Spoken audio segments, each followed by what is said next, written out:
Welcome to today's episode with Soul Synergy Network, where we hold space for some of life's most difficult conversations with compassion and understanding. I'm your host, Dr. Irma Elisheva Diaz, and today we're diving into a topic that touches so many lives: anticipatory grief. Grief doesn't just begin after loss. For many, it starts the moment we hear devastating news. The diagnosis of a terminal illness, the decline of a loved one, or the realization that time is slipping away. It's an emotional journey filled with uncertainty, with sadness, and sometimes even relief. But what if understanding anticipatory grief could help us navigate this time with more clarity, with more connection and peace? To help us unpack this deeply personal experience, I am honored to welcome a very special guest and a dear friend, Leigh Morrison, who is a social worker. And Leigh has dedicated many years to hospice work, supporting individuals and families as they face life's most challenging transitions. With her vast experience, she has witnessed firsthand the complexities of anticipatory grief and the resilience of the human spirit. Whether you have recently received difficult news about your health or the health of a loved one, or you are simply seeking guidance on how to support someone through this journey, this conversation is for you today. Leigh will share insights, coping strategies, and the wisdom she has gained from working in hospice care, all in the hope of providing comfort and direction during this uncertain time. So let's begin by introducing Leigh. I'm going to read to you her bio. Leigh Morrison has served the hospice industry for over 25 years, providing patients and families with a meaningful and appropriate end-of-life journey in the home, the acute setting, and in the inpatient setting. She has facilitated bereavement groups for children and adults, assessed families for anticipatory grief needs prior to a loss, and created uncountable personalized plans of care. She has worked effectively with many different members from all roles of interdisciplinary team in providing the highest quality service to thousands of patients and families.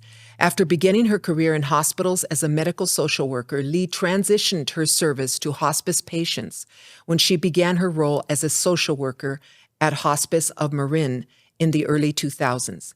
In the late 2000s, Leigh joined Citrus Valley Hospice, which she served through the rebranding to Emanate Health until the hospice arm of Emanate was closed in 2023.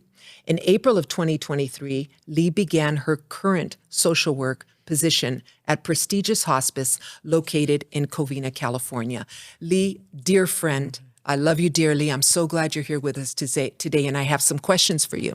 Okay, thank you for having me. Yes, welcome. So, can you explain, first of all, to our viewers what anticipatory grief is and how it differs from grief after a loss? I will do my best. Okay. So I think in the name itself, anticipatory is before the loss occurs. And so, as you well stated, that as soon as you get the news of you have a terminal illness or a life-threatening illness, whether you're the patient, with the person or the family, you immediately start to grieve. And so now you're anticipating that loss and what's it going to be like and what's my life going to be like? And you start to ask all these questions of yourself and you start to anticipatorily grieve the loss of your loved one. Yes.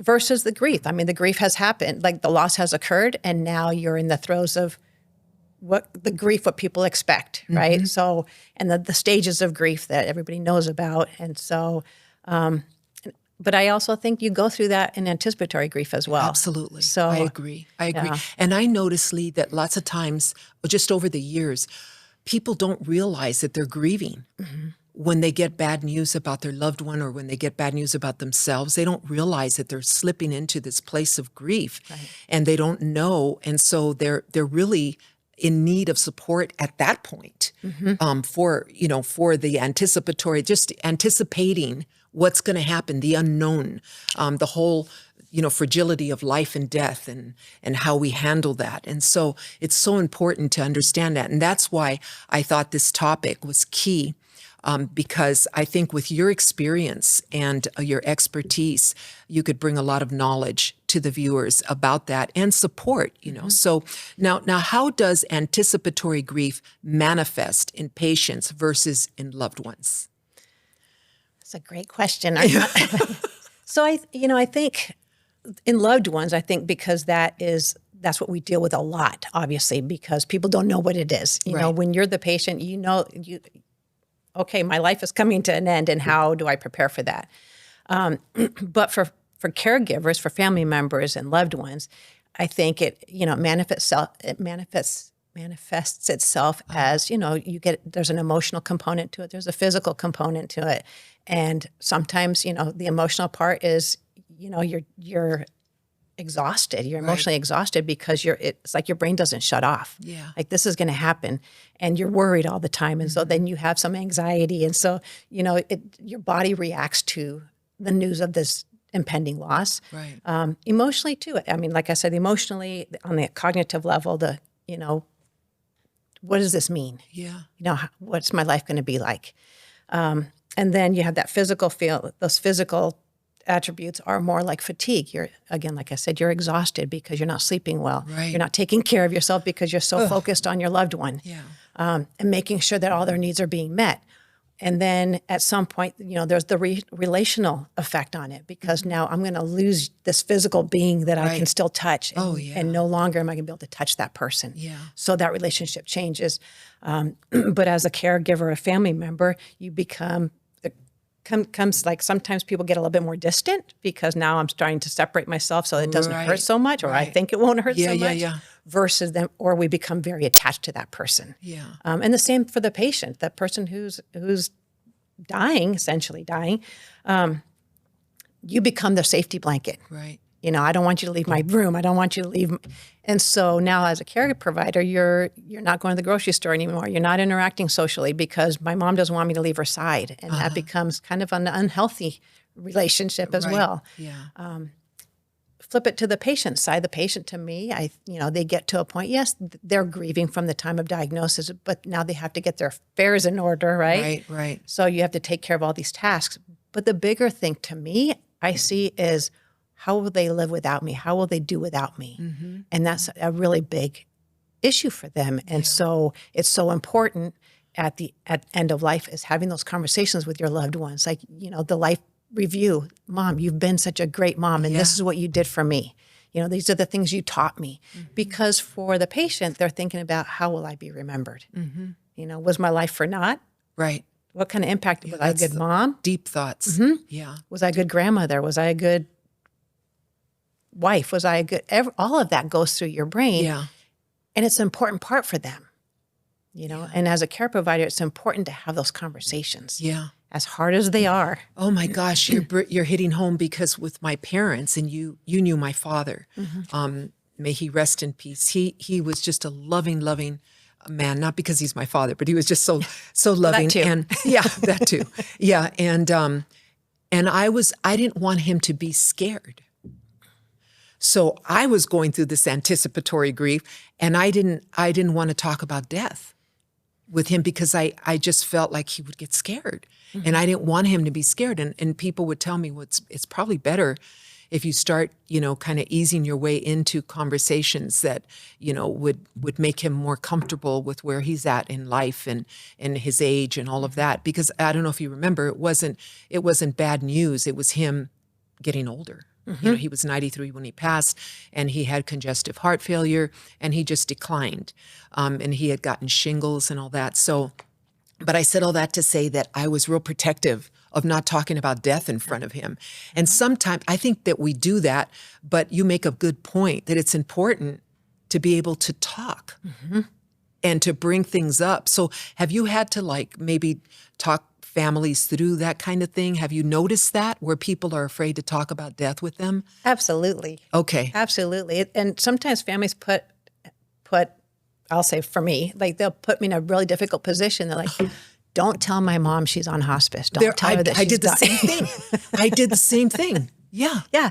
And for me, it's part of that education piece for the family, saying, okay, so by not telling your mom she's on hospice or that she's dying, if she's not on hospice, you're robbing her of the opportunity to tell you how she feels about you, or you telling her what kind of mom she's been. Yeah. And so it's just kind of this rift. And sometimes there's humor in it where they tell me, don't tell my mom she's dying. And then I go in and see with the mom, and I'm sitting with her, and she goes, my family doesn't think I know I'm dying.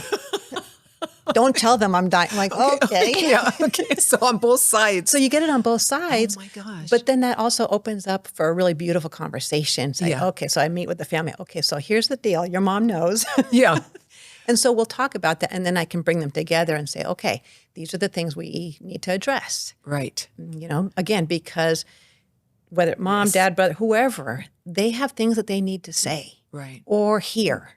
If you've had a really tumultuous relationship with your dad or your whoever's dying, they need to be known. They need to hear that they're forgiven. Yeah, there you go. That you're forgiven. It's okay. Things I need love to be talked about. Things need to be talked about because for both sides, they need to clear their hearts. Right. Yeah. And so people can die in peace. Yeah. And that's one of the reasons that I believe in hospice. Because it brings comfort. A lot of people don't understand hospice philosophy. They don't understand how it works. And so they don't want to put their member, the family member, their loved one on hospice. But they have access to a social worker. They have access to bereavement counselor. They have access to spiritual care. All of that, is accessible if you have a service like that. Right. And to have a person like yourself to be able to sit with them and, just help them bring closure, help them, surface things that need to be surfaced. Because lots of times I've noticed that there's a lot of dysfunction in families, and it seems to rise to the surface when something like this happens. 100%. Yeah. So it's very, very hard. But let's go on, because I want to ask you several questions. What are some practical ways that families can cope with anticipatory grief while also caring for loved ones who are terminally ill? I think the biggest thing is self-care. Okay. Making sure you have time for yourself. Good answer. I'm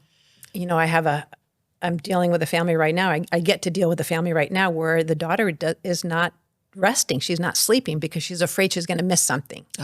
And so trying to get her to actually get some sleep so that she doesn't, crash and burn. And I tell families all the time, if you don't take care of yourself, then we're going to be taking care of you. Right. Or you're going to be in the hospital. Then who's going to take care of your loved one? Right. So making sure that if they have time to exercise, just take time to meditate, do something that feeds your soul. Take a walk.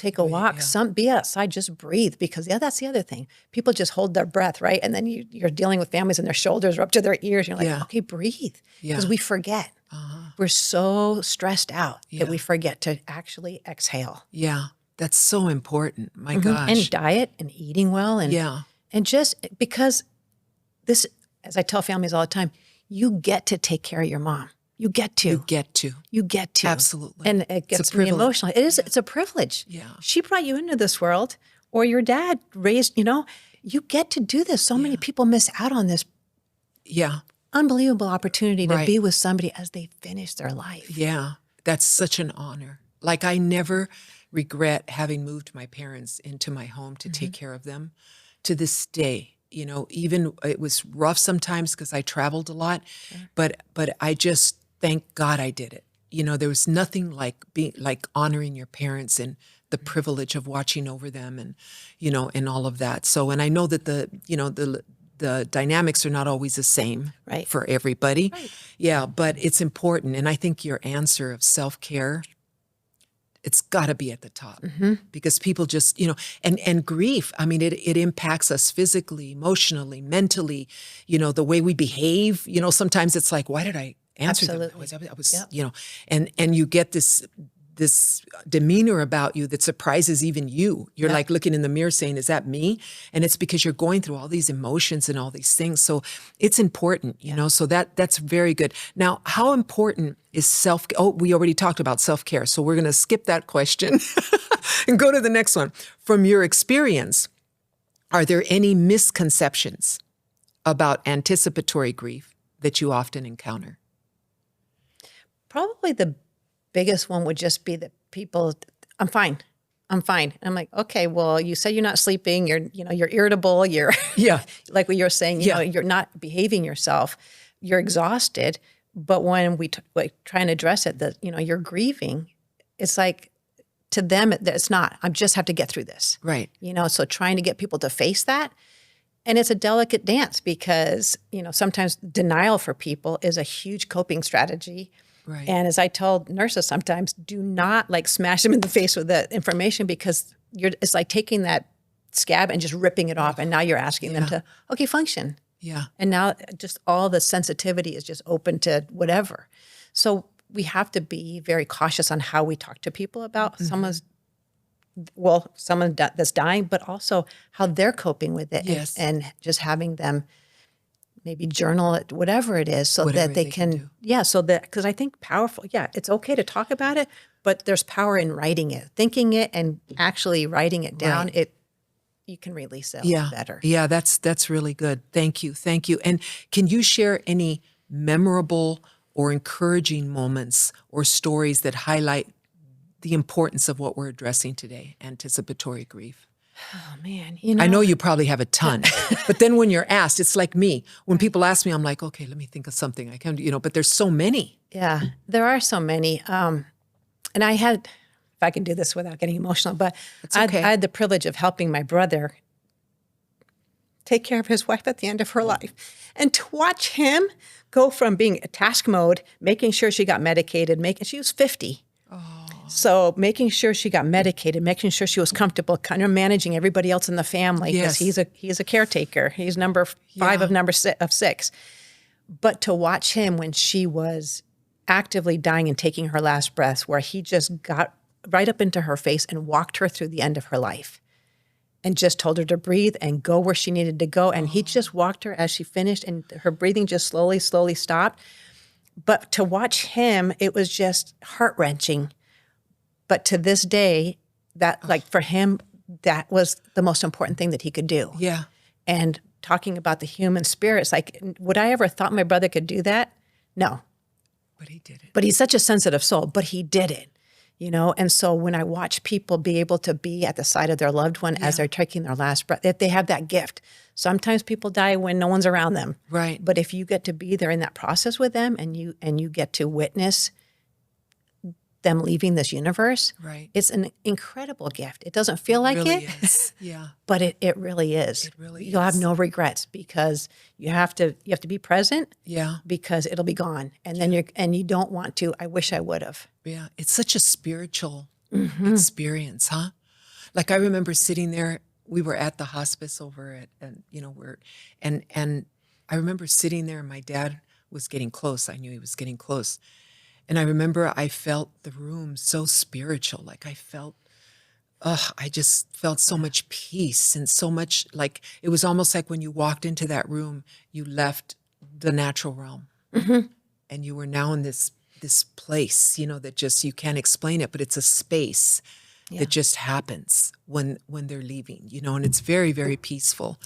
Yeah. It is, and I think there's purpose in that, because it's such a struggle. Sometimes patients struggle, but it seems like that last hour. Yeah. And I wish they could come back and tell me what it was, but I feel like they had that spiritual intervention with that spiritual moment where they're like, okay, I'm going to be okay. And they're able to just peacefully, that physical and that spiritual being can just separate. Yeah. And as family members, sometimes they can actually see it. Right? Because it's you have to be open. Right.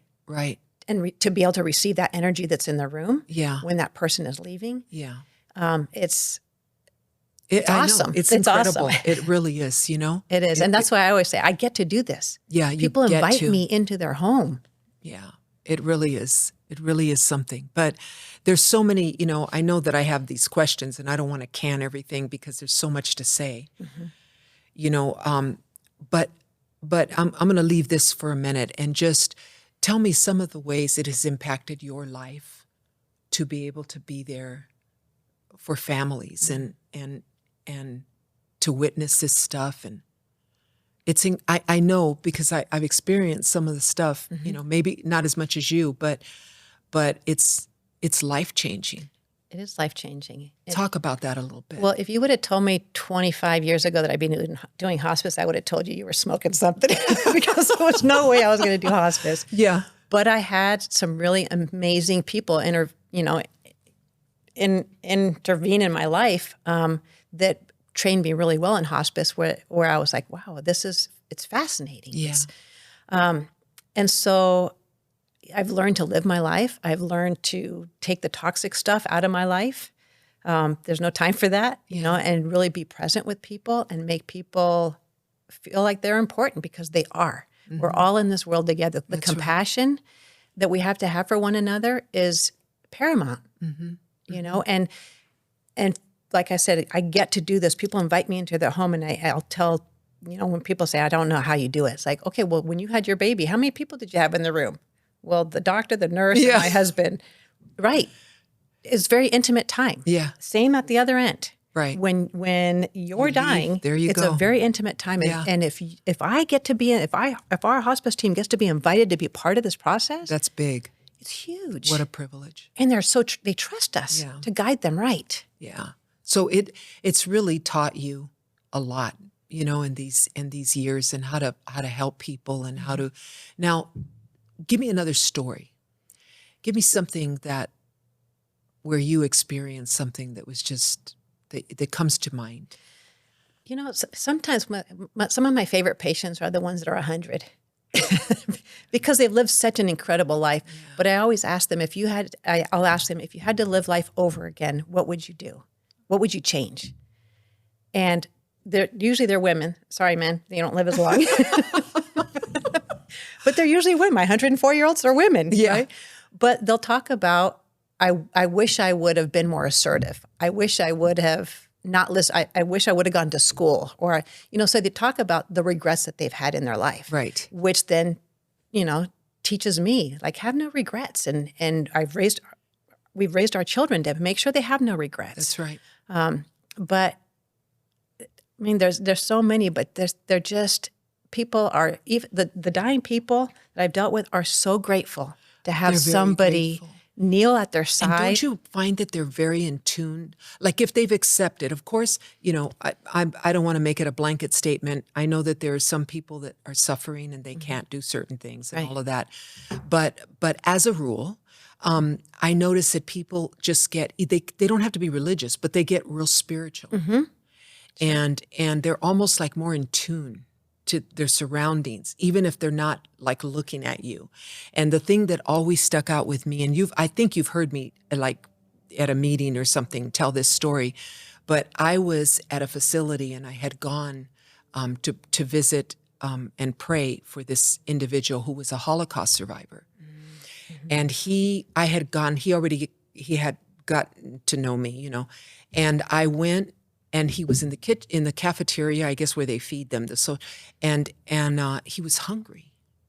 And all the nurses were busy. Everybody was busy, the caregivers. They were all busy feeding people. And he was sitting there, and I could tell he was hungry. And I said, may I feed him? And they said, of course you can. So I got the food and the spoon. I started feeding him. And I was feeding him, and I looked at the tattoos on his arms. And he looked at me with such spiritual eyes, and tears started rolling down my face. And it's almost like he knew I was not crying because I felt sorry for him. I was crying because I was so honored to feed him. Mm-hmm. I was able to feed this man, and I was feeding him, and he was having a hard time, but he was so hungry. And I remember it was so touching to me, and it was like, I know it sounds out the box, but it was like spirit to spirit. Right. It was like I knew he understood me, and that I wasn't, feeling sorry for him. I was just so honored. And I knew that he knew. Mm-hmm. It was just a spiritual moment that you can only explain if you experience it. And he was just so in tune to what was going on and what was happening at that very moment. And I have found that they're so in tune, as they're slipping away, more than we can imagine. Right. That's why I always tell them, if families are going to be bickering, if there's going to be problems, leave the room. Don't do this in front of them at their bedside. I mean, give me a break, just show some compassion, show some love, some respect, because they're very, very much in tuned. And it's almost the more the closer they get to the other side, the more spiritual they seem to. It's almost like that spiritual part of us starts rising up, and takes over the physical realm, So it's really something to think about. But witness. And witness. And witness. Yeah. Have you experienced anything like that where you're interacting with them and? Yes. If they're dying, and they want some water, and so I'm taking the little sponge and I'm giving them the water. And to me, it's like, that's the face of Jesus. Yeah. I thirst. Okay. Let me, Yeah.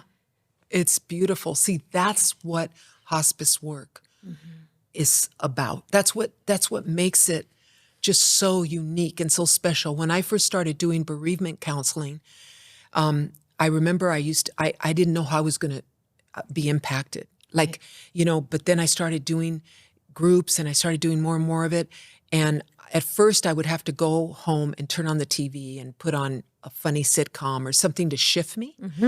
My favorite was I Love Lucy. I used to have to look for it, because it was silly but then it started going away. I didn't need to do that anymore. And it started to become so special. And I remember telling family members, when you're on your way to do it, it's kind of like, oh, I'm so tired today. I don't feel. And then once you do it, you're leaving and you're saying, thank God I could do this. It just makes you feel so good. And you see that people are getting better and they're able to embrace where they're at in life and give themselves permission to grieve and all of that. It's just to live. Yeah. And to live. And to live. To keep going, So. Yeah, it's really something. But so what is your work in hospice overall taught you about resilience and humanity? Oh my goodness. I feel like people don't give themselves enough credit that they can do something as difficult as taking care of a loved one or being able to say goodbye. But with the right hand-holding, the right guidance, people can do it. And when it's all said and done, they have no regrets. They have no regrets.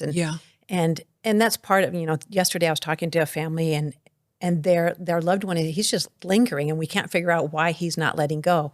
But there's this beautiful transition. And I think it might be that acceptance for the families where finally now, like what I was telling you before, they realize I'm not gonna be able to touch my father anymore. So it becomes a spiritual relationship. But the fact that they get to a place where relief, thank God he let go. Yeah. And so for people, there's hope in that. Right. That, okay, and then they feel bad because now I was hoping that he would die. Yeah. No, that's not it. You no longer want to see them suffer for them. Initially, it's my suffering that I'm more focused on. But this transition reframing happens where now, okay, I'm ready to let you go because you don't deserve this anymore. Right. And that is an important conversation to tell them and let them know, I'm going to be okay if you need to go. Yeah. So that they can let go when they need to. So that's beautiful. There's so many things to think about when you're thinking about this, Oh, so many. And people get so awkward because of the fragility of life and death and the realization that, death is near to someone they love or for themselves, Right. And it's just a weird, nobody can really speak to it because nobody knows what they're going to. But I do want to say this, I want to make sure that I say this, is that not everybody has the same experience in terms of their patients or their loved ones, rather, better said. Sometimes they're very ill. Sometimes, they're suffering and it's really, really hard. And there's going to be some podcasts to be able to address that because not everybody leaves the same way, but and there's a way to navigate through it. There is a way. And the first thing we need to know is that we're not alone. And that you have to give yourself permission to process that and to navigate through that. And as I said, there will be times where there will be a podcast specifically for that. But what we're talking about is overall, in general, the beauty of what happens, when a person is leaving this earth, and has an opportunity, like you said, Leigh, to think about it and make right you know, with their maker, with their family, with the way they feel in their heart, with the things that they may or may not have done that they wish they would have done. Right. You know, all of these things they can go through. They can pray. You know, if they're people of faith, they can read poems. If they're, you know, people that like to read, there's different things. There's music. I'll never forget. I can't remember her name. I wish I would have asked ahead of time. The one that was in that classic movie. I can't think of it right now, but she couldn't talk. And it turned out that I put on the I think it was Pandora, and I looked up the song she sang in the classic movie, and I put it on. She started singing it, and it was just beautiful, and it was so worthwhile, you know, to go see her and all of that. And I think she had Parkinson's, but I don't know why I drew a blank right now. I can't think of it, but it was a woman that was, you know, she sang in it, and I can't. Oh, The Sound of Music. Oh, They just told me The Sound of Music. What was the name of the song? I don't remember the name of the song, but she was the teenage girl in The Sound of Music that had a boyfriend that turned the family in. I don't know if you remember the classic movie, but anyway, she sang it. And so I looked it up, and she started singing, and I looked up, and the nurses were all with tears because she couldn't talk anymore. She was on her way out, you know? So it goes to show how we're so plugged in, you know? It's incredible. Charmaine, they're helping me. Charmaine Carr was her name, and may she rest in peace. And she was just a beautiful, you know, beautiful lady, you know? So anyway, so all these experiences, it just changes your life. it changes your life. And I did want to add one more thing for Please. people that are grieving, anticipatorily grieving. Give yourself grace. Yeah. Give yourself grace, Yeah.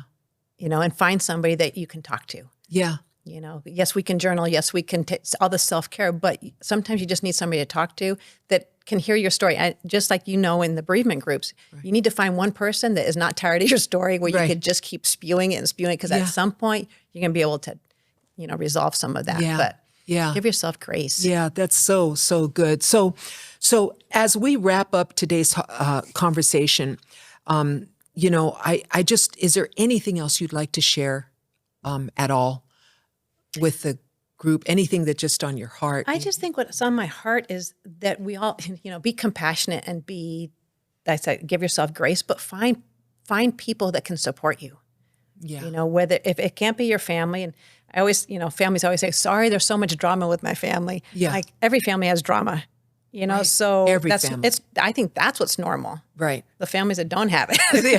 It's a little With you abnormal. guys. Right. Yeah. That's the way it But is. I think it's super important that we have somebody that can support us. And I tell people all the time, if, you know, I have an incredible husband. I've been a social worker for 30 years. Yeah. He hears whatever I have to, he just listens. Right. He doesn't fix it, because good he learned man. early, don't fix, there's nothing to fix here. Yeah. But so he's my person. After I used to do those groups, he'd have my glass of wine ready for me when I got home. there you because go. It's it's heavy, but people trust you. Yeah. Trust you with their heart, Yeah. you know? Yeah. And so find the right support. Thank you for sharing your heart today. You're just such a beautiful human being, Leigh. I met you years ago. I guess it was in 2016 or 2015, something like that. We met, and I just watched you work, and, you know, attended meetings where you were, you know, very vocal, you know, about your patients and the love that you have for them and their families, and what an awesome person you are. And thank you for sharing today, for taking the time to come, because I know you're busy. I know you got quite a schedule. Yeah, thank you for asking me. And I feel the same. I mean, you're such an incredible person, an incredible human, that I always tell people, like, if she prays for you, it's like she's touching your heart.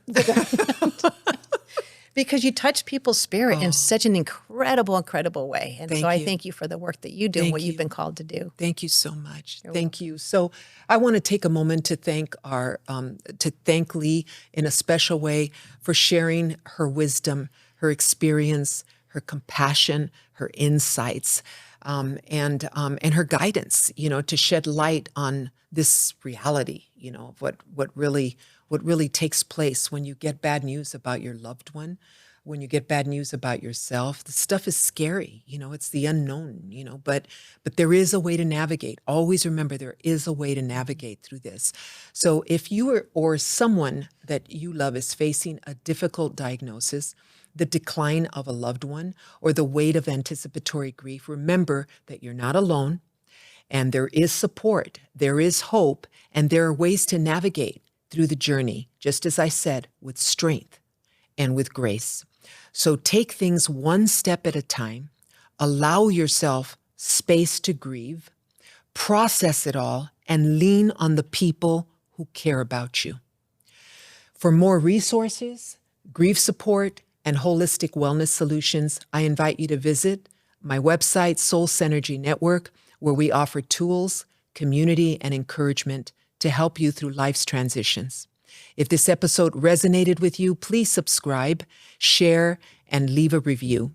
Your support helps us reach more people who need these conversations. Until next time, be kind to yourself, hold space for your emotions, and remember that healing is a journey. Take care, and we'll see you in the next episode. God bless you.